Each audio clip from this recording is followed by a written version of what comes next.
નમસ્કાર દર્શક મિત્રો, કનેક્ટ ગુજરાતના સીજી એક્સપ્રેસ ન્યૂઝમાં હું નીરવ પંચાલ આપ સૌનું સ્વાગત કરું છું। નજર કરીએ દેશ દુનિયા અને રાજ્યની તમામ ખબરો પર। અમરેલીમાં ખીસરી ગામમાં એક લગ્ન પ્રસંગ ધીંગાણામાં ફેરવાઈ ગયો હતો।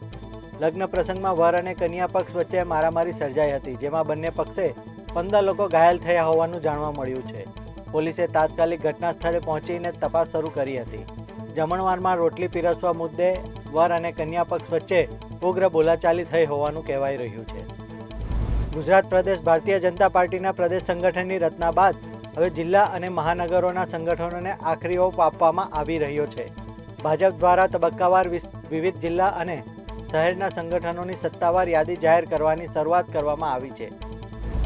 ગાંધીધામમાં પડોશીઓએ આડેદને જીવતો સળગાવ્યો હોવાની ઘટના સામે આવી છે। સામાન્ય બાબતે ઝઘડા બાદ મહિલા સહિત 4 લોકોએ આધેડને માર મારીને ડીઝલ છાંટીને આગ ચાંપી દીધી હતી। સારવાર દરમિયાન આધેડનું મોત નીપજ્યું હતું।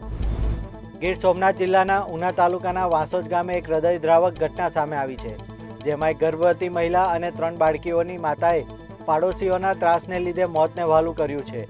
માતાએ આપઘાત કરતા 3 માસૂમ દીકરીઓએ માતાની છત્રછાયા ગુમાવી છે। ભારત અને યુરોપિયન યુનિયન વચ્ચે 18 વર્ષ બાદ મુક્ત વેપાર સંધિ પર સહમતિ થઈ છે, જેને મધર ઓફ ઓલ ડીલ કહેવામાં આવે છે। આ એફટીએ હેઠળ 90% કરતાં વધુ ઉત્પાદનો પર આયાત શુલ્ક ઘટશે અને સેવા ક્ષેત્રમાં નવા અવસર ખુલશે।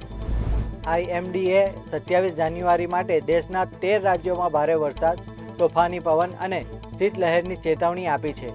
દિલ્હી, ઉત્તર પ્રદેશ, બિહાર, રાજસ્થાન, મધ્યપ્રદેશ અને પહાડી રાજ્યોમાં હવામાન ખરાબ રહેશે અને અનેક વિસ્તારોમાં તોફાની પવન, ભારે વરસાદ અને ગાજવીજ સાથેનું વાતાવરણ સર્જાવાની સંભાવના છે, જેના કારણે ઉત્તર ભારતથી લઈને મધ્ય અને પૂર્વ ભારત સુધી અસર જોવા મળશે।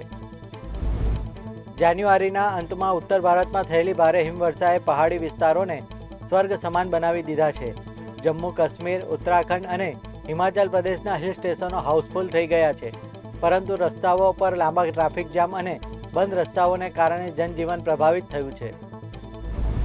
ટીવી સિરિયલ રામાયણથી દરેક ઘરમાં ભગવાન રામ તરીકે જાણીતા અભિનેતા અરુણ ગોવિલ હવે એક સંપૂર્ણપણે નવા પાત્રમાં દર્શકોની સામે આવવાના છે। દાયકાઓથી રામની ભૂમિકા ભજવનાર અરુણ ગોવિલ નિતેશ તિવારીની આગામી ફિલ્મ રામાયણમાં રાજા દશરથના પાત્રમાં જોવા મળશે। સ્વાભાવિક રીતે આ ફેરફાર દર્શકો તેમજ તેમના ભૂતપૂર્વ સહકલાકારોમાં ચર્ચાનો વિષય બન્યો છે। બાંગ્લાદેશ T20 વર્લ્ડ કપમાંથી બહાર થઈ ગયું છે, કેમ કે બાંગ્લાદેશની ટીમે ICC men's T20 world cup પર 2026 માટે ભારત આવવાનો ઇનકાર કર્યો હતો અને માંગ કરી હતી કે તેમની મેચો શ્રીલંકા ખસેડવામાં આવે, પરંતુ ICCએ બાંગ્લાદેશની આ માંગણી સ્વીકારી ન હતી અને 24 કલાકનું અલ્ટિમેટમ આપ્યું હતું। જ્યારે હવે પાકિસ્તાને પણ નવું નાટક કર્યું છે અને T20 વર્લ્ડ કપમાં ભારતની મેચનો બહિષ્કાર કરવાની ચીમકી ઉચ્ચારી છે। વૈશ્વિક બજારમાં વધતી અસ્થિરતા અને સુરક્ષિત રોકાણની વધતી માંગને કારણે આજે ભારતીય બુલિયન માર્કેટમાં સોના અને ચાંદીના ભાવમાં તેજી નોંધાઈ છે। ફરી એકવાર આજે સોના અને ચાંદીના ભાવે તમામ જૂના રેકોર્ડ તોડી નાખ્યા છે અને એક નવી ઐતિહાસિક સપાટીને સ્પર્શી ગયા છે। તો આ હતા આજના કનેક્ટ ગુજરાતના સીજી એક્સપ્રેસ ન્યૂઝ। નવા સમાચારો અને વધુ અપડેટ્સ માટે તમે જોડાયેલા રહો કનેક્ટ ગુજરાત સાથે। ત્યાં સુધી મને રજા આપશો। નમસ્કાર।